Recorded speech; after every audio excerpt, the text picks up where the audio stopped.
Hello दोस्तों, कैसे हो आप सब। वेलकम टू पढ़ते रहो एंड सीखते रहो। फ्रेंड्स, हमने क्या किया था लास्ट टाइम में, मतलब कल की वीडियो में क्या पढ़ लिया था हमने। भाई जैन धर्म के क्या किया था, उन्होंने लिपिबद्ध करने का काम किया था। जो उस टाइम में क्या थे, हमारे पास शासक हमें देखने को मिलते हैं, ठीक है। तो उसके लिए क्या हुआ था भी, दो जैन संगीतियाँ आयोजित हुई थी, जिसमें क्या हो गया था भी, जैन धर्म दो संप्रदायों में क्या हो गए थे, डिवाइड हो गया था। पहला था श्वेतांबर और दूसरा क्या था, दिगंबर, ठीक है। इन दो समुदायों में क्या हो गया था, डिवाइड हो गया था। श्वेतांबर का मतलब क्या होता है भाई, श्वेतांबर का मतलब होता है जो क्या हो भी, श्वेत वस्त्र क्या करता हो, धारण करता हो। और दिगंबर का मतलब होता है जो क्या हो, वस्त्र या कपड़े नहीं पहनता, ठीक है। ये क्या है, और इसके क्या थे भाई, जो डिफरेंस थे वो भी क्या हो गए थे, वो भी हमने क्या कर लिए थे, डिस्कस कर लिए थे।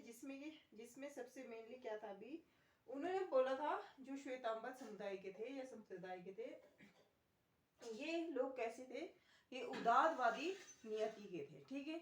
ये लोग थोड़े बहुत फ्लेक्सिबल थे, लेकिन वो बिल्कुल कैसे नहीं थे, फ्लेक्सिबल नहीं थे। दिगंबर समुदाय के लोग या संप्रदाय के, ये कैसे थे, एकदम से कैसे थे, रिजिड थे, ठीक है। तो ये तो होगी कल की बात जो हमने कल पढ़ा था। आज हम तीन टर्म्स पढ़ेंगे, सिर्फ तीन ही चीजें करेंगे। छोटी छोटी चीजें हैं, लेकिन क्या रखना है आपको, याद रखना है। सबसे पहले कैवल्य। अगर बात की जाए कैवल्य की, तो कैवल्य होता है सर्वोच्च ज्ञान,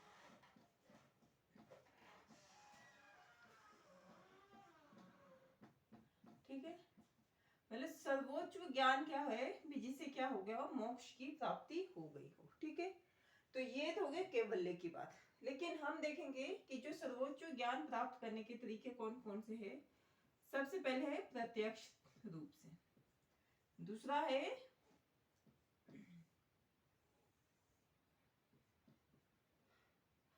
है अनुमान द्वारा, है ना। और अगर तीसरे की बात की जाए, तीसरा क्या हमें देखने को मिलता है, तीसरा मिलता है हमें भाई, तीर्थंकरों ने क्या दिए, वचन दिए हैं। तीर्थंकरों के वचनों से,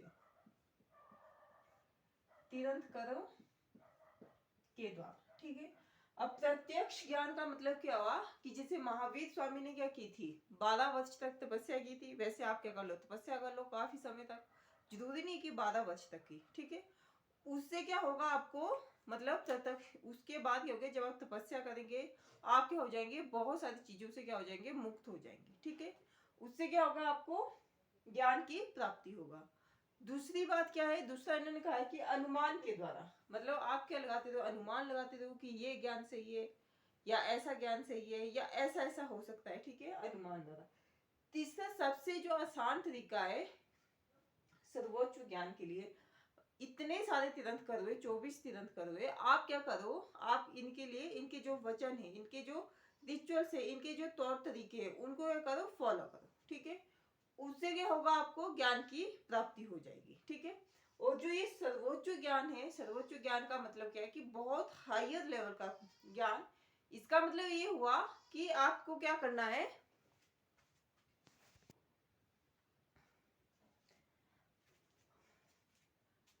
सर्वोच्च ज्ञान का मतलब क्या हुआ कि ये सबसे हाईएस्ट लेवल का ज्ञान, ठीक है। ये तो होगी इसकी इंग्लिश फॉर्म।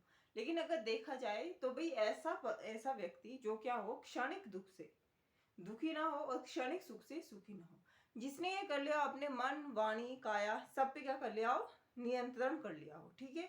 हर तरह के लोभ से मुक्त हो गया हो, हर तरह के डर से मुक्त हो गया हो, बंधन से क्या हो गया, रहित हो गया हो। और ऐसे व्यक्ति को क्या प्राप्त हो जाता है, सर्वोच्च ज्ञान या कैवल्य प्राप्त हो जाता है, ठीक है। तो ये हो गए इनके तीन टाइप, प्रत्यक्ष मतलब प्रत्यक्ष रूप से, जैसे तपस्या करके, अनुमान द्वारा, और तीसरा हो गया तीर्थंकरों के वचनों से, जो उन्होंने ढंग बताया है जीवन जीने का या जीवन यापन का, उसको क्या करो, पालन करो, आपको क्या हो जाएगा, सर्वोच्च ज्ञान प्राप्त हो जाएगा, ठीक है। ये होगी कैवल्य की बात, जो कैवल्य में है। दूसरी बात क्या है भाई, जब क्या हुआ, महावीर स्वामी को क्या हुआ, ज्ञान की प्राप्ति हुई, ठीक है। तो उन्हें क्या मिली, बहुत सारी उपाधियां मिली, ठीक है। सबसे पहली उपाधि जो मिली महावीर स्वामी को,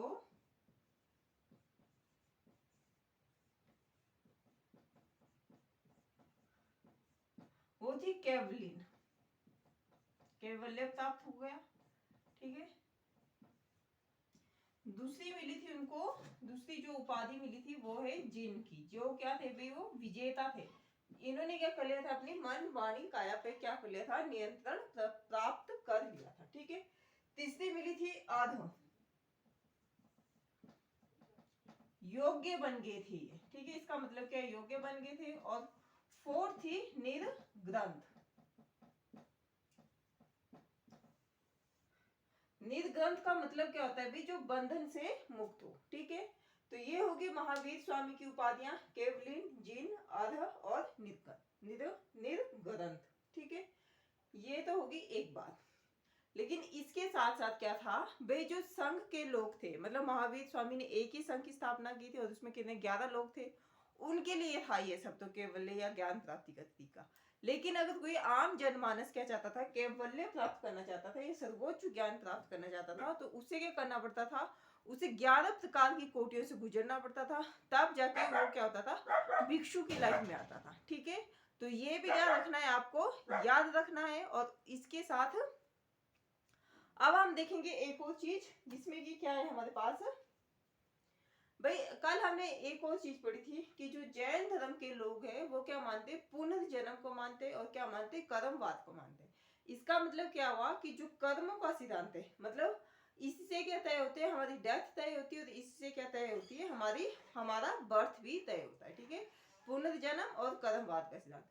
लेकिन इसके साथ साथ ये ईश्वर की सत्ता को नहीं स्वीकार करते। ये इतना जरूर मानते हैं कि जो ये दुनिया है ये क्या है, शाश्वत है, या हमेशा चली रहेगी, हमेशा से थी, हमेशा है, और क्या रहेगी, हमेशा से रहेगी। ठीक है, जो जीव है या हम जो इंसान है वही क्या रहेंगे, आते जाते इसमें रहेंगे। ठीक है, ये क्या रखना है, आपको याद रखना है, क्योंकि ये वेदों की सत्ता को नहीं स्वीकार करते। और दूसरी चीज क्या है भाई, दूसरी बात ये मानते हैं कि जो ये ईश्वर है, ईश्वर की बात को भी ये नहीं स्वीकार करते हैं। तो ये बात होगी कैवल्य की। कैवल्य को क्या रखना, आपने याद रखना है, क्योंकि ऐसा क्या पूछा जा सकता है एग्जाम में, ऐसा टर्म पूछी जा सकती है, जिसे कैवल्य भी किस इससे, कौन से रिलीजन से क्या है, रिलेटेड है। ऐसे ऐसे क्वेश्चन क्या किया जाते हैं, फ्रेम किया जाते हैं for the one day exam के लिए। तो ये तो होगी एक बात। ठीक है, दूसरी जो टर्म है हमारी वो है संलेखना। अब संलेखना का मतलब क्या होता है, इसका अगर अर्थ देखा जाए, सत्य जमा लेखना,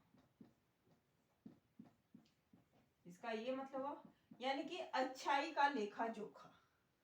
इसमें क्या बोला गया है कि मतलब इसका जो अगर शाब्दिक अर्थ देखा जाए, शाब्दिक अर्थ मतलब इसका मीनिंग देखा जाए, तो इसका मतलब हुआ भाई क्या है, आपको अच्छाई का क्या है, लेखा जोखा रखना है। मतलब इसमें क्या बोला गया है कि आपको अहिंसा का नियम का क्या करना है, कड़ाई से पालन करना है। ठीक है, जीवों की हत्या बिल्कुल नहीं करनी है। और ये क्या होता है हमारा, सत्य जमा लेखना, यानी कि संलेखना होता है। ठीक है, और तीसरी टर्म जो है हमारी वो है संथारा। ये हमने एक दिन पहले की थी ये दोनों टर्म्स, लेकिन आज क्या हो गया, इनका रिवीजन हो गया। संथारा क्या है, भी एक तरीका है, वे है, ट्रेडिशनल वे है जैन लोगों का, कि जब किसी व्यक्ति को ऐसे लगता है ना कि वो क्या हो गया, मृत्यु के पास हो गया है। ठीक है, उसको क्या लग गया, भाई अब मेरी डेथ होने वाली है, तो वो क्या कर लेगा, अन्न जल का त्याग कर देता है। ठीक है, क्या कर देता है, अन्न जल का त्याग कर देता है, और क्या हो जाता है, उससे उससे उसकी क्या हो जाती है, डेथ हो जाती है। ठीक है, या क्या हो जाता है, मृत्यु को प्राप्त हो जाता है। तो इसी विधि से, मतलब जैसे किसी व्यक्ति को ऐसा लगेगा कि अब क्या है भाई, अब उसकी जिंदगी के बहुत कम दिन बच गए हैं, तो क्या हो जाएगा भाई, तो वो एकांतवास मतलब अकेले रहना शुरू कर देगा सबसे पहली बात तो। ठीक है, अकेले रहने के साथ साथ क्या कर देगा, अंजल का त्याग भी कर देगा। ठीक है, इससे क्या हो जाएगा, वो क्या कर देगा, और इसी विधि से क्या कर देगा, अपने प्राण त्याग देगा। अब जब प्राण त्याग देगा तो उस विधि का नाम क्या है भाई, संथारा। क्या नाम है उस विधि का, संथारा नाम है। और क्या रखना है आपको, याद रखना है, इसमें क्या होता है, एक सबसे पहले एकांतवास, दूसरी बात क्या है, अन्न जल का त्याग कर देता है। ठीक है, और इसी विधि से प्राण त्यागने को क्या कहते हैं, संथारा कहते हैं। और संलेखना का मतलब है सत्य जमा लेखना, यानी कि अच्छाई का लेखा जोखा, जिसमें क्या बोला गया है कि आपको अहिंसा और काया क्लेश पे क्या बोला गया, इसमें खास ध्यान रखा गया है। ठीक है, और सबसे ज्यादा जोर भी इसमें इसी बात के लिए दिया गया है। ठीक है, और थर्ड टर्म जो फर्स्ट हमने पढ़ा था कैवल्य, कैवल्य का मतलब होता है सर्वोच्च ज्ञान, या जिसको क्या हो गया, मोक्ष की प्राप्ति हो गई हो। ठीक है, के लिए क्या है, आज के लिए इतना ही है। अगर आपको क्या लगी हो, वीडियो अच्छी लगी हो तो आप लाइक कर सकते हैं, शेयर कर सकते हैं एंड सब्सक्राइब कर सकते हैं and press the bell icon. Thank you.